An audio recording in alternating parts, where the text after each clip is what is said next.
A village board meeting in Dalton tonight starts late and ends early. The mayor herself described it as chaos. And questions about her performance did not get answered. WGN's Jenna Barnes is live tonight from Dalton with the story. Jenna? Yeah, Ray and Mikey, you summed it up pretty well there. The challenges tonight began even before the meeting started, when members of the community were kept out of the building. It's over. We are sick and tired of not being able to get into this building.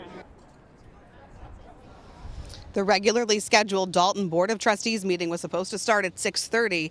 It didn't begin until just after 7:20. The members of the public that were allowed in walked through metal detectors and they were wanded. That's a departure from what we've seen in the past. The deputy police chief said the delay was because of what he called credible threats. Not everyone, though, was allowed inside. The chants of "let us in" coming from the outside often overpowered the people speaking. The outrage in this community stems from the ongoing scrutiny of Mayor Tiffany Henyard's handling of village finances, and more recently, accusations of sexual misconduct by a village trustee on a taxpayer-funded trip to Las Vegas.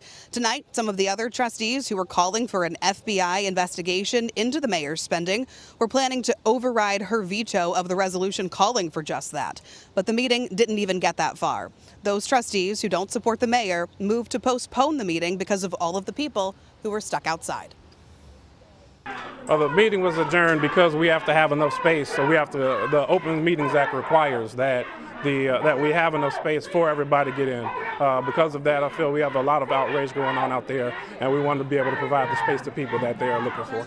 As you just saw, is chaos amongst our 4 trustees.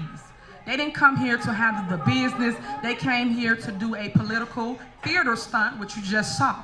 We didn't get through any business as it relates to a scheduled board meeting here in our village, which we're supposed to do. But yeah, everybody cry about meetings and we should have more. Why have more meetings when it's gonna just be chaotic like this?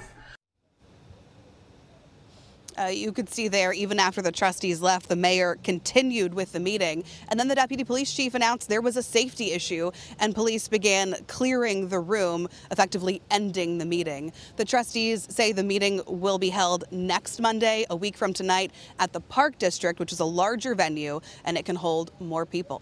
We're live in Dalton tonight. Jenna Barnes, WGN News. Thank you, Jenna. And tonight, community members in Flossmoor voicing their concerns about the recent firing of their police chief, speaking at the village board meeting.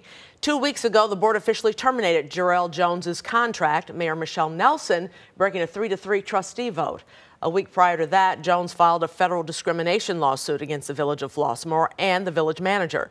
Jones hired last March, becoming the first black police chief in Flossmoor.